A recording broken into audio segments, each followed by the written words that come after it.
આફ્રિકામાં બિઝનેસ કરવા માંગતા લોકો માટે માહિતીનો ખજાનો મળી ગયો છે. કેમ કે અત્યારે છે ને ભૂમિકાબેન આપણે મળી ગયા છે, નાયરોબી આવ્યા છે અને વર્ષોથી આજે કયું છે તમે ટાન્ઝાનિયામાં રહે છે વર્ષોથી અને બિઝનેસ પોતે કરે છે. એટલે એને જે અનુભવ થયા છે એ બધાય અત્યારે આપણે શેર કરશે અને કદાચ લાંબો વિડીયો થાય કે ટૂંકો થાય તો તમે આખો જોજો. તમારે પોતાને બિઝનેસ કરવો હોય કે તમારા રિલેશનમાં કોઈને બિઝનેસ કરવો હોય તો એને મોકલી દેજો.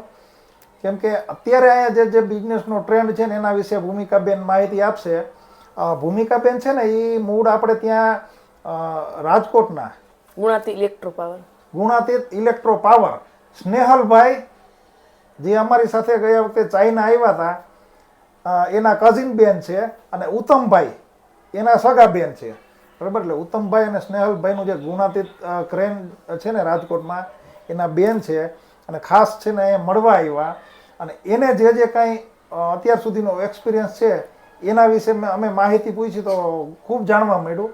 એટલે અમને એમ લાગ્યું કે હવે એ બધી માહિતી તમને આપી. તો ભૂમિકાબેન હવે તમે જ કહો કે અહીંયા કયા કયા બિઝનેસની ઓપોર્ચ્યુનિટી છે? જો અહીંયા પહેલા તો છે ને મેન્યુફેક્ચરિંગ યુનિટ્સ છે જ નહીં બહુ. ટાન્ઝાનિયામાં બહુ ઓછા છે, નાયરોબીમાં એટલા છે, પણ અહીંયા બધા જ બિઝનેસની એટલી જ ડિમાન્ડ છે. કેમ કે આપણા ઇન્ડિયન્સ આ આફ્રિકન કરતાં વધારે અહીંયા બિઝનેસમાં આગળ છે. એટલે આપણા માટે ઘણી બધી ઓપોર્ચ્યુનિટીઝ છે. જે લોકો ઇન્ડિયાથી બધું એક્સપોર્ટ કરવા માગે છે, અહીંયા એક્સપો પણ થાય છે કે જેમાં તમે બતાવી શકો કે તમે કઈ માર્કેટમાં શું નવું નવું દરરોજ આવતું હોય છે.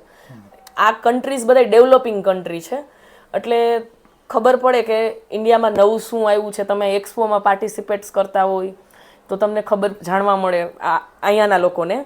અને અહીંયાના લોકો બિઝનેસમાં બહુ જ કોઓપરેટિવ છે. જે આફ્રિકન લોકો લોકલ છે એ તમને અહીંયા મેન પાવર બહુ ઇઝીલી મળી જાય છે અને એ લોકો શું કહેવાય બહુ ભોળા છે. આપણા એ લોકો પાસે પૈસા નથી એટલે એ લોકો આપણે બોસ કરીને બિચારા એટલી સારી રીતના ટ્રીટ કરીને આપણા ધંધામાં આપણે કોઓપરેટ કરે છે ને.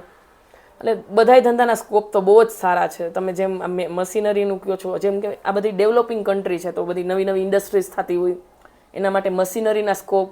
પછી આપણા ઇન્ડિયન ગ્રોસરીઝ બધી મળે છે એટલે મીન્સ કે એક્સપોર્ટ કરતા હોય છે બધાય. પછી ઇન્ડિયન આઉટફિટ્સ છે, ફાર્માસ્યુટિકલ બિઝનેસ પણ એટલો સારો છે ઇન્ડિયાથી. એટલે બધા બિઝનેસના સ્કોપ તો અહીંયા બહુ જ સારા છે. એટલે બેને કીધું ને એમાં ખાસ પોઈન્ટ એ છે કે આ લોકોને છે ને મેન્યુફેક્ચરિંગ ઇન્ડસ્ટ્રી નથી. તો જે લોકોને મેન્યુફેક્ચરિંગ ઇન્ડસ્ટ્રીઝ અહીંયા શરૂ કરવી હોય તો લેબર એ સસ્તી મળી જાય છે, જમીનને બધી જે રિસોર્સિસ છે એ બધા સસ્તા મળી જાય છે અને પાછી કિંમત છે ને એ એવરેજ બેને હમણાં અમને વાત કરી હતી કે આપણા ઇન્ડિયામાં જે ભાવ હોય ને એના કરતાં લગભગ 4 થી 5 ગણી કિંમતે મળતી હોય. આપણે 100 રૂપિયાની વસ્તુ ત્યાં મળતી હોય ને તો અહીંયા 400 500 રૂપિયામાં એ વસ્તુ વેચાય છે. બરાબર ને? અને બેન આફ્રિકાની અલગ અલગ કન્ટ્રી છે, માનો કે કેન્યા છે કે તાંઝાનિયા છે કે બીજા કોઈ પણ કન્ટ્રી છે, તો એની એ બધા કન્ટ્રી વિશે એક બે લાઇનમાં થોડીક માહિતી આપી દો તો બધાને ખબર પડે કયા દેશમાં કયો બિઝનેસ કરવો.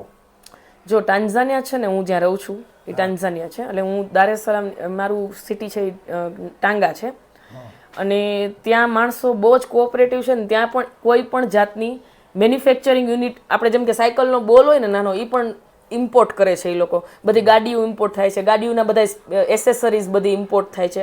એટલે ટ્રેડિંગ બિઝનેસ વધારે છે તો તમે એ કરી શકો. પછી ઘણા બધા હોપ્સ છે કેમ કે ટાન્ઝાનિયામાં નેચરલ રિસોર્સિસ બહુ ઘણા છે. બીજું બાજુનું કન્ટ્રી છે કેન્યા, ત્યાં પણ બધા એટલે હમણાં આપણાવાળા બધા આપણા ગુજરાતીઓ મેન્યુફેક્ચરિંગ યુનિટ ચાલુ કરે છે પણ તો પણ અહીંયા સ્કોપ ઘણા સારા છે. યુગાન્ડા છે, રવાન્ડા છે, બરુંડી છે, મલાવી છે. ત્યાં પણ તમે માર્કેટ રિસર્ચ કરો એટલે તમને કોઈ ને કોઈ તો તમને સ્કોપ મળશે જ ધંધા માટે. એટલે તમે એકવાર ફરશો તો તમને બધું જ જાણવા મળશે કે શું માર્કેટ છે, શું પ્રાઇસ છે, કેવા માણસો છે, શું વસ્તુ ચાલશે. બાકી ધંધો તો બધે છે આફ્રિકન કન્ટ્રીમાં. સરસ. જો બેને કીધું એમ ખાણ અને ખનિજ એ બે મેઇન રિસોર્સ છે અહીંનો. ખાણકામ ને કુદરતી જે ખનિજ મળે છે એ. બાકી કોઈને મેન્યુફેક્ચરિંગ બિઝનેસ કરવો હોય અને સારો આશય હોય તો એને માટે વેલકમ છે. જેને લોકોને એમ થતું હોય ને કે ભાઈ મારે અહીંયા ડેવલપ કરવું છે તો આ લોકોને રોજગારી મળે અને મારો ધંધો હાલે, એવું વિન વિન સિચ્યુએશનમાં કોઈને ધંધો કરવો હોય તો એના માટે સારો સ્કોપ છે. લોકો સારા છે, ભોળા છે, પણ એનોય વિકાસ થાય એવું આપણે વિચારવું પડે. બરાબર છે. એ લોકોના દેશમાં રહીને આપણે એનું વિચારવાનું જ ને. હા, એનું વિચારવાનું. એટલે સ્કોપ ઘણો છે, માર્જિન ઘણો છે, લેબરે મળી જાય છે, જગ્યાએ પુષ્કળ છે. બસ આપણે સારી નીતિથી ધંધો કરવો હોય, મેન્યુફેક્ચરિંગ કે ટ્રેડિંગ કે પછી ખાણ ખનીજમાં, તો આ લોકો બહુ કોઓપરેટિવ છે. એના સિવાય મારો સવાલ છે કે ભાઈ આપણે અહીંયા લોકો ઇન્ડિયન અહીંયા રહે છે રાજકોટથી, અને ગુજરાતીઓ આ એરિયામાં છે. કયા કયા કન્ટ્રીમાં ગુજરાતીઓ વધુ છે? ગુજરાતીઓ આખા આફ્રિકામાં એટલા છે. બધા જ કાસ્ટના, વાણિયા છે, લુહાણા છે, ભાટિયા છે, પછી આપણા પટેલ છે, એટલે ચરોતરના પણ છે, રાજકોટના પણ છે બધા. અને અહીંયા જામનગરના કચ્છી સમાજ બહુ છે. અહીંયા કચ્છી બહુ ઘણા, તાન્ઝાનિયામાં પણ બહુ છે ને નાયરોબીમાં પણ બહુ છે. એટલે આપણાવાળા તમને મળી જાય ને તમને આઈડિયા પણ આપશે કે અહીંયા શું ચાલશે શું નહીં. આજે અમે 15 દિવસથી આ માર્કેટિંગ કરીએ છીએ તો અમને ઘણો બધો જાણવા પણ મળ્યું છે. મને એવું લાગે છે કે અહીંયા આપણે એગ્રીકલ્ચર પ્રોડક્ટ વધારે ચાલતી હોય એવું લાગે છે, કે વધુ અહીંયા ખેતી થાય છે. તો ખેતી રિલેટેડ ઓજાર બનાવતા હોય એવી કંપનીઓ, કે કોઈ પણ સીડ બનાવતા હોય એવા બધા ફાર્માસ્યુટિકલ છે, એ ઉપરાંત આયુર્વેદિક, કે આ બધી ઇન્ડસ્ટ્રીઝ સાથે કનેક્ટેડ હોય એવું લાગે છે. અહીંયા છે ને ખેતી ઘણી છે, કરે પણ છે, પણ આ લોકો બિચારા શું કહેવાય એને દવાનું ને એ સુધી ત્યાં સુધી હજી આ લોકો પહોંચ્યા જ નથી. દવા છટાય અને શું કહેવાય દૂધમાં પાણી નખાય, એ બધું આ લોકોને ખબર જ નથી હજી સુધી. એટલે પ્યોર ઓર્ગેનિક જ. હા, પ્યોર ઓર્ગેનિક બધું તમને ખાવા મળે. ફ્રૂટ્સ, વેજીટેબલ્સ બધું પ્યોર ઓર્ગેનિક હોય.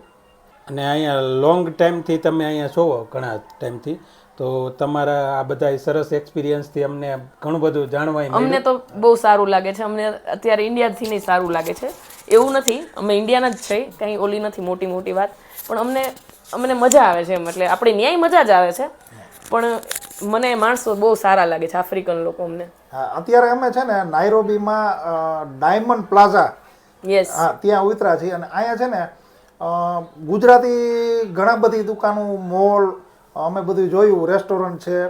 અહીંયા જ સામે જ બરાબર હવેલી છે, વલ્લભરાય, શ્રી વલ્લભધામ. હા, શ્રી વલ્લભધામ હવેલી બહુ મોટી છે. આપણે રાજકોટમાં નથી ને એવડી મોટી હવેલી છે. બાજુમાં BAPS સ્વામિનારાયણ મંદિર છે.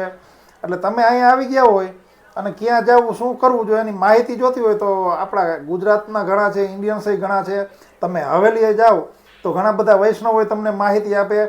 BAPSમાં જાઓ તો હરિભક્તો એટલા બધા મળી જાય. સંતોય તમને એટલી બધી માહિતી, માર્ગદર્શન આપે, ક્યાં જવું, કોને મળવું. તો અને ખાલી નાયરોબીમાં નહીં, મારા ખ્યાલથી આ બધે તાંઝાનિયામાં પણ છે. એટલે આવી રીતે કોઈક રેફરન્સ હોય ને તો તમને બધે પહોંચાડી દે. અને તમારે જે જે વસ્તુની જાણકારી જોતી હોય તો એ બધામાં સપોર્ટ કરે. એટલે આપણા લોકોએ સપોર્ટ કરે છે. હવે એના સિવાય જો તમારે કાંઈ વધારે માહિતીની જરૂર હોય તો અમને જેટલી માહિતી જાણવા મળશે એટલી તમને જણાવશું.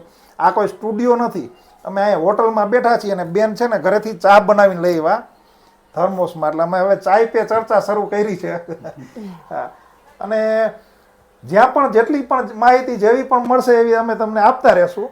તમારે બસ બિઝનેસ કરવાની તૈયારી હોય તો તમે સાંભળતા રહેજો અને શેર કરતા રહેજો.